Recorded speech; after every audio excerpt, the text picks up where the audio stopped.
Welcome to Life in Sirens, Behind and on the Scene, a podcast by first responders. We're your hosts, Sophie, Jamie, and Aubrey. The content provided in this podcast is for informational and educational purposes only and should not be considered medical advice. The views and opinions expressed by the hosts and guests are their own and do not necessarily reflect the official policies or positions of any medical institutions, emergency medical services, or healthcare organizations. Patient privacy is a top priority, and all discussions involving real-world emergency situations are de-identified and altered to ensure confidentiality. Always consult with a qualified healthcare professional or your local EMS protocols before making any decisions regarding patient care or medical practices. Listener discretion is advised, as some topics may include discussions of real-world emergency situations.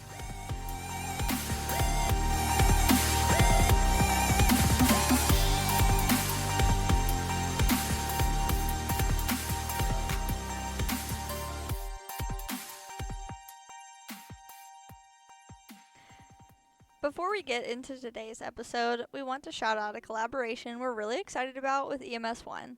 This episode was inspired by an EMS1 article that hit hard and hit timely as usual for EMS1. If you're not familiar with EMS1, they're one of the biggest and most trusted voices in EMS education, news, and clinical content. They also run the Inside EMS podcast, which goes deep on the issues that shape our profession. We'll have the link to Inside EMS right in this episode's description. So when you're done listening here, go check them out and give them some love. If you care about EMS culture, clinical excellence, and where this job is headed, it's worth your time. Today's topic comes straight out of EMS1's piece that couldn't be more relevant right now. How EMS assesses and manages patients exposed to tear gas, pepper spray, and impact during civil unrest. This isn't fringe medicine. This is what real medics are seeing on real streets. So let's talk about what it looks like when crowd control turns into patient care, and how EMS shows up in the middle of it. Civil unrest, it isn't new, but the frequency and scale of demonstrations around policy, policing, and public health mean EMS sees these injuries more often. The mechanism of injury, they aren't abstract. They have predictable patterns, and we're going to dive into that right now. First, we're going to break down some things, just kind of some terminology that you might see in this article. One of those is riot control agents. So some of these are actually banned in war because it's considered chemical warfare, but they are allowed to be used in riot control. That's wild. It is wild. So it is something that truly is unique to these scenarios.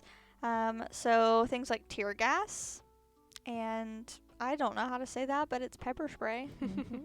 Pepper spray has a very long chemical true name to it. And obviously when we see this, the biggest thing you're going to notice is irritation to the eyes, the respiratory tract, and the skin, but especially the eyes, especially in adults. If you have smaller airways, the more likely there is to be a chance of extreme respiratory impairment, which we have seen. Less lethal, that refers to things like rubber bullets. Law enforcement tend to call these impact munitions. So it's not meant to cause severe injury, but it can, and it does.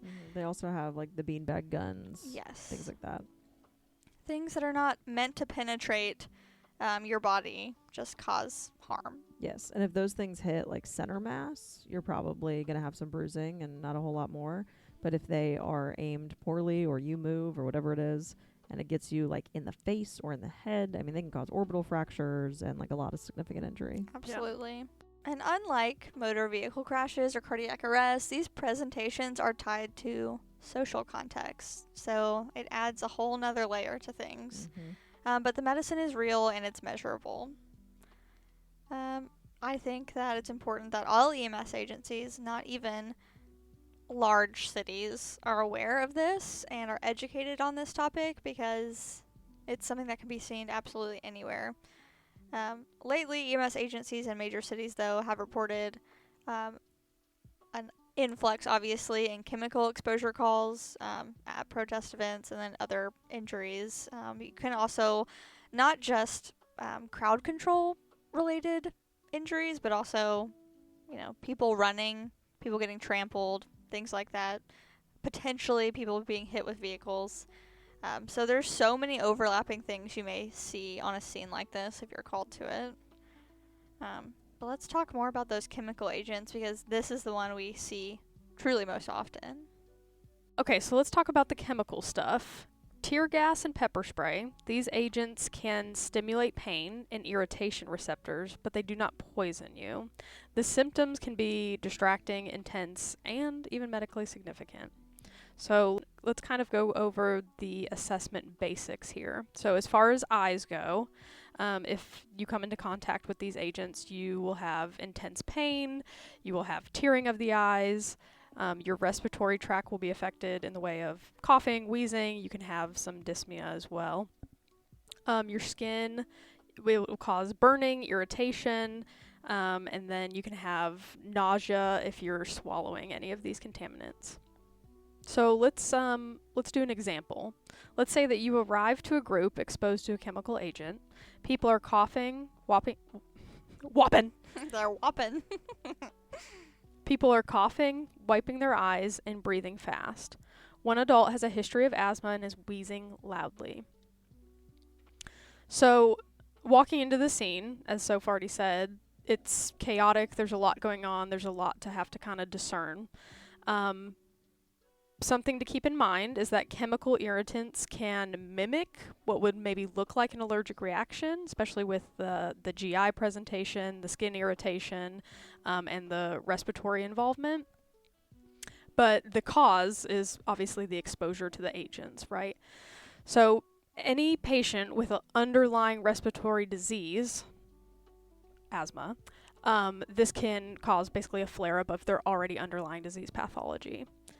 So you're going to do the same thing that you do with every other patient that you encounter, right? You're going to do your ABCs, and you're going to treat the patient with the symptoms that you are presented with.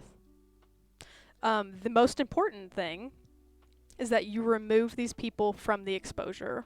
I also think that it's important to talk about our own protection. Mm-hmm. If I know a lot of us have, at this point, probably bulletproof vests. I know our agency has bulletproof vests and helmets. You might have some plastic, crappy, little goggles or something that don't cover your eyes completely. Which actually, I'm pretty sure in our hazmat kits, we have them. So our state requires that. I don't know about other states. The science goggles. Yes. Mm-hmm. That's not going to help you here either. But I do think, I just want to say this, it may be a reasonable form of PPE to add to your ambulance. I don't see why not. Very similar to if you worked during Ebola, those masks. So it's like the COVID respirator that a lot of us had, combined with a fully sealed eye protection that covers basically your whole forehead. It's a reasonable thing, I think, at this point, especially if you work in a major city where demonstrations are likely. Not just in the current climate. I mean, you work in a major city, it is bound to happen. Yeah, and in a lot of these situations, they're not going to wait to call EMS in until all of the chemical irritant has dispersed. No. Oh. So there's a chance that wherever you're staged is, because it's not a hazmat spill, right? But you're going to be staged just somewhere, and there's a chance that is all going to blow into you. So having some protection would be a good call. Yeah. Even the chance that there's a chance that it could be deployed again, and given the scenario, it may not matter it's probably not going to matter if EMS is on scene or not at that time. Yep. So when you do encounter somebody that has a chemical exposure, or you have the chemical exposure as Yes. a provider. right? So we want to, remove from exposure. So get out of the area that is happening. Remove any contaminated clothing. And this is my favorite part. Do not use milk. Please don't use milk. Give them some milk. We need some milk. Right? Everybody No. thinks that if you have something that has pepper in it, milk is going to be the solution. There's been enough studies done that shows that the pain response is not actually decreased with milk. Yeah. And it can cause eye infections. So don't do that. Just use water or saline. And irrigate eye and skin for 15 to 20 minutes. I mean, this is a prolonged irrigation. Pro tip, Yeah. if you don't carry a Morgan's lens, then you can hook up a nasal cannula to Yes. a bag of saline and irrigate your eyes that way. Yeah, you just like put the little prongs on the inside and let it run down. Honestly, probably more comfortable. Right. Yeah. This is a interesting scenario because if you stand in a shower to try to get this off The of you, steam. it will reactivate and it will run down your body and reactivate. So if you're Yeah, the oil is what makes it worse. yes. So if you are in a situation where you have been fully clothed, you have been pepper sprayed, and you've been sprayed in the face, do not go shower and let all of that run down your body because it will cause some burning in areas you don't want it to. Yeah. That sounds like a bad plan. No. So let's talk about who we're transporting from this. One, let's just cover our very basics. You're transporting anybody that wants to be transported. Yes. Yeah. But in the event that they do not, Who are you really concerned? yeah, who are you concerned about? Definitely, like Aubrey said, anybody with the underlying conditions, asthma, COPD, heart disease, really anything that could be exacerbated by something inhaled. Yeah. Anyone who doesn't have an underlying condition and you see obvious signs of respiratory distress. There's no improvement in Right. their respiratory. Yeah. And then like severe eye irritation that is not responsive to irrigation. So you've been irrigating and it is just getting worse and worse and worse. Load them all in. Yep. Get out of there. So those are our chemical irritants. So now we have some blunt trauma and impact injuries. So we have pepper spray out of the way. Let's talk rubber bullets and other impact munitions. They're called less lethal, but make no mistake, they can still injure you. So the mechanism, rubber bullets and similar rounds transfer kinetic energy. So sometimes that's enough, depending on the distance and what it is that they're using. It can cause fractures, contusions, internal bleeding, and serious eye injuries. So you essentially want to start with a focused trauma survey. I hurt right here. Yes, make sure you don't miss like subtle like belly trauma or head trauma. This is not like my brother shot me with an airsoft pellet and it left a little mark in his owie. These are like decently high impact. And there's so many factors, right? How close were you when it got deployed? Like, what part of your body did it hit? Again, what other underlying conditions you have? Like, absolutely. Are you like a granny at this protest with anemia and osteoporosis and you got shot with a beanbag gun? It could probably break your arm. Right. And so some big things you want to assess for is depressed skull fractures, any eye globe compromise. So it got hit in the eye and maybe it has lacerated. You have a corneal laceration or you're using viscerous fluid, something like that. An orbital fracture, chest wall injury, and long bone fractures. Yeah, you can break things. Like, they're just not designed to end your life, right? Yes. They can still cause catastrophic damage to your body. So a scenario is you have a patient shot at close range with a rubber projectile. They're breathing but holding their flank, complaining of significant pain. So our triage and our treatment priorities. We want to assess like their breathing status. We want to see, are we satting well? Are we concerned that we may have like maybe a pneumo? What's going on there? So consider oxygen as appropriate. We want to look at hemorrhage control. See if we can assess, if we can like actually notice any internal bleeding, if they have any external signs of that. And then a standard trauma evaluation. And if you are not ALS, consider an ALS intercept for these patients. And then evaluate for airway compromise if you have any facial trauma present as well. So remember, you want to assess for your airway compromise with traumatic facial injuries, as well as any kind of like thoracic injuries. For these patients especially, and any patient with a significant mechanism that you're concerned about, any kind of like hemorrhaging that may be not able to be appreciated externally, end tidal is a great option for these patients. Monitor their end tidal and see kind of what's going on. It can be a good indication of a hypoperfusion. 100%. So as far as your transporting decisions go, penetrating or suspected severe blunt trauma, we always want to transport these patients. Yeah. We don't want to be like, yeah, man, see if it gets better, especially if you have like some retroperitoneal pain. And in the setting they're in, right? Like, it's so chaotic. If they become sick or injured to the point where they need to like step away from this front line of this protest, and they might not get, there's so much chaos going on. They may not be found until they're far too sick to absolutely intervene. And I would make sure that you take them to a facility that can assess and manage all potential injuries. Absolutely. So they may seem fine now, but make sure that you go somewhere that's capable for potential injury as well. So this article really touches on how we assess and manage these patients, but also touches on our safety, which is super important. So scene safety and EMS coordination is going to be a little different than it would be on the day-to-day, right? We can't talk clinical care without talking scene safety, especially in dynamic environments like protests or crowd control. So some of these areas where there are obviously a large number of people coming together to protest something, there's going to be tension, especially lately in the protests we've seen. There's been a lot of tension between officials and protesters, so it could be a very chaotic, unsettling, loud, like scary scene. Like, I'm just going to be honest, if I got dispatched, I would feel scared. So that's can be really unsafe for EMS if we do not coordinate with our leadership, our not our medical direction, our scene command, whoever that is. A lot of these scenes, like, obviously right now it's a lot of federal involvement, but a lot of these scenes are having like established incident commands with local law enforcement. So making them aware that we're moving in and things like that is really important. So they know that there are responders on scene, and that is another variable. For sure. And even coordinating with PD, with your like partnered fire responders for safe ingress and egress. Yes, So and that way go in groups. Yes, that way you have a team. Maybe you have Yeah. a team that can form a perimeter around you as you move through a crowd. Like, that's kind of what you want to pay attention to. And situational awareness, because changes in protester movement can trap responders in this crowd. Also, don't forget that a lot of us dress in the same colors Yes, as a lot of law enforcement. And with especially civil unrest, a lot of times where law enforcement positions themselves is quite strategic.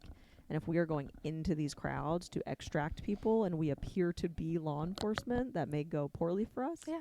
So advocate for uniforms or bulletproof vests or whatever it is that display EMS very largely. Even if it is putting on your high-vis traffic vest that says EMS on it. I think that's an amazing opportunity there. Make sure to that keep you you safe. are marked. And that's why, like, especially in like large war zones and things like that, everything is marked with a giant red cross that is supposed to be aid because we're supposed to leave those alone. Yes. Most You're people not allowed. Yes, most It is people illegal. will let you go in and go out if you are identified clearly to be EMS. What if you have a lot of patients, right? Like, what if we have a true mass casualty, and it's beyond, there's been, people involved in some kind of pepper spray deployment, right? If you have never done actual triage to the point of, like, mass casualty, it's a lot. It's a lot. And the best thing I can recommend is that don't get people stuck in the same roles, because a lot of times roles will be established. So if you're in charge of establishing roles, someone will get stuck with the role of going in and coming back and going in and coming back with humans. They're pulling humans out. That is not sustainable. All right, there needs to be like some kind of tag team system. Make sure nobody gets stuck on the same role that could absolutely deplete them and exhaust them. And then establishing cold zones. In this scenario, probably the coldest zone is your ambulance. Yeah. And it may even, like, having some kind of what happens if situation established is really good. And then I also think that it's super important in these situations, and I think I have to say this: do not leave your ambulance unattended with the keys inside of it. Do not do that. Yes. Take the keys with you, or if there's a law enforcement officer or someone who can stay and make sure your ambulance is safe and sound, and, but truly, if you have to leave it behind, lock it up, close all the doors, lock the back, in periods of civil unrest of any kind, first responder vehicles are no longer safe. Right. They're not sacred. They get snatched and used for nefarious things. Yeah. So be cautious. All right, let's talk about maybe the one thing that you have not thought about throughout this whole discussion, which is how are you going to document all of this, and why is it important to? Think about this. Your PCR isn't just a chart. It's how clinicians downstream and QI teams are going to understand what happened. So you're going to a situation that does not happen every day. It is not something that EMS has a super great amount of experience in as far as like getting into these zones and treating people and getting out. So your documentation matters in those realms of just like literal quality improvement. So things that are important to document would be obviously, and this is all stuff that we know, mechanism of injury, the timeline of symptoms, your interventions, your decontamination steps, what interventions you administered, and then the patient's response to treatment. And do understand that depending on if this is a mass casualty situation, you may be documenting in a different way or a different platform than you're used to. Yeah. So say you normally use, a computer charting system. This may be a situation where you use tags. Just find a place, keep them in your side pocket, Yeah. just be aware of that. Yeah, and a lot of times this is like retrograde documentation. So you're gonna tag who you can, get the information you can, so that it can be tracked within your system best it can. And then you're gonna go back later with your system and try to match tags to people, to interventions, to all of these things. And so there's a whole process for this. Nightmare. And if your agency does not have a process, encourage them to establish one. Yeah, you should. If you see 20 patients during this encounter, you should not be. There's just no way you're going to write a PCR on all of those. And if they expect you to do that, it's not going to be accurate. Right. So your documentation is important because receiving hospitals can rely on this to decide further treatments. So depending on the size of this event, it may be needed to figure out if they need to irrigate, if this patient even has been irrigated, or if they need to be further. Or if they need full decon, because there's some other gases they're using too that may require full decon. For sure. And because we also want to make sure that we keep the facility safe too. So if we bring in one patient that's been pepper sprayed, that's probably fine to not like fully decon them. But if we bring in 20, that may start to become like a hazard in the ED. It's important for them to know whether bronchodilators or an advanced airway was used, established, may be indicated, and then whether trauma imaging is going to be urgent or not. And so all of this, but whether it's our report or just like our documentation, like our physical documentation, or just like an EMS report is important. And make sure your scene command is aware. Like, there should be someone in a mass casualty situation who is helping establish who is going to what facilities, especially if you are in a large metropolitan area. There's plenty of hospitals, right? Yeah. Where you don't need to just go to the closest. Right. And if you are on the flip side, if you're in a smaller rural area, maybe you have a Band-Aid station that's like in your town. Right. And then you have two hospitals in opposite directions that are 30 minutes each. That's going to take a lot of coordination because not every patient can go to that tiny little hospital you have, because then you will have another mass casualty scenario just at that hospital. Yes. And so and remember, people go POV. Yeah. So you always have to account for the people that are going to go POV to the closest facility. Yep. And so sometimes taking multiple patients further away is like the best move. Yeah, and a lot of times protesters are from out of town, so they're going to pick up their phone and say closest ER. So we've talked about all the things. This was a great article. I think it is extremely timely, and we have to talk about it. Before we go, why don't we discuss some practical scenarios again, just to wrap things up? So you have a group. They're exposed to pepper spray at a demonstration, complaining of eyes burning, cough, but they're breathing okay. So what do we do first? Remove any clothing that's been contaminated. Right. If that's necessary. Irrigate. Give them some flushes. They can squirt in their eyes if they're complaining of eye irritation, things like that. Yep. And then they probably should be monitored for at least a short period of time to make sure they don't develop any respiratory symptoms. If they don't and they don't want to go to the hospital, I think it's important to educate them on the potentials for respiratory involvement, and if that happens, call back.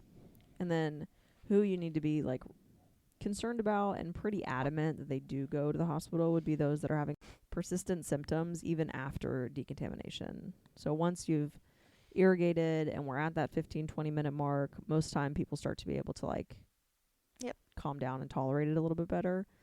If we are still having persistent respiratory distress or vision issues, like, we need to go. Any scenario that I've done where it's like a mass casualty, a lot of the time there is medics that stay on scene and there's medics that transport, right? So you may be a situation where this ambulance right here has a lot of low acuity people. So we are going to fill that ambulance, every seat, with these low acuity people. And then, like, oh, we have one critical, or we have two critical, but we have two medics in the back of this ambulance. They can take those two. So that may be a role or responsibility that you're given, is like, oh yeah, for sure, stacking Delegation. ambulances. Yeah, for sure. So another case is that you have a person who is struck in the flank with a rubber round. Pains 8 out of 10, no obvious deformity. What do we do? Well, we definitely want to do a good, at least focus assessment and see if we can determine a greater injury than maybe what's initially presented. Definitely consider pain control. We do not have x-ray vision, so we really aren't able to discern here on scene if this patient has maybe a more serious internal injury.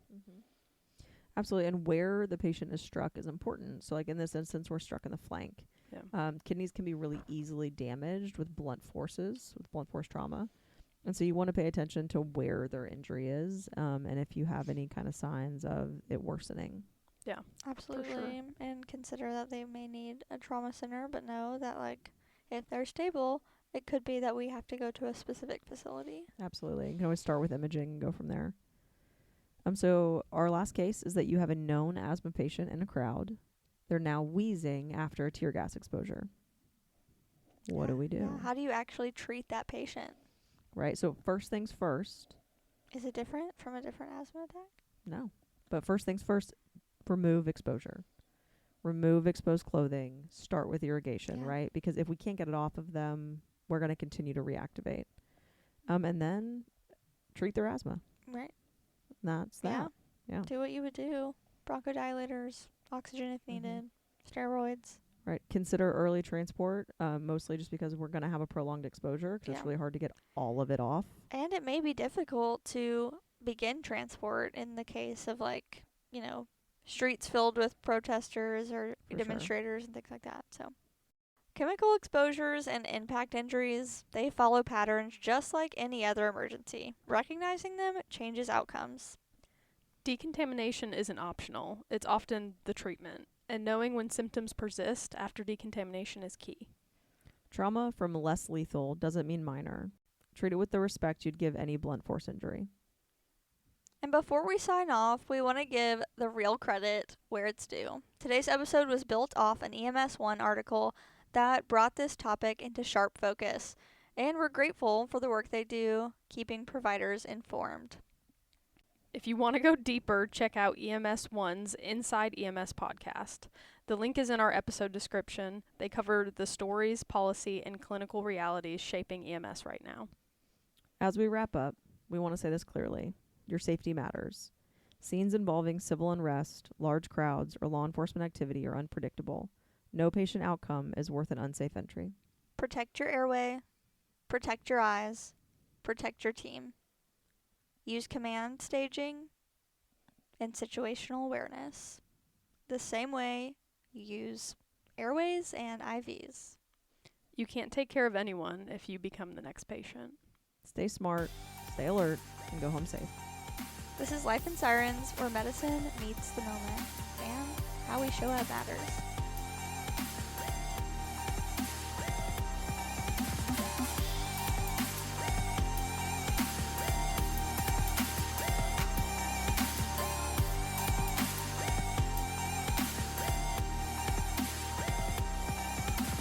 This has been Life in Sirens, produced by 3 nerds trying to bring you content that you might actually care about.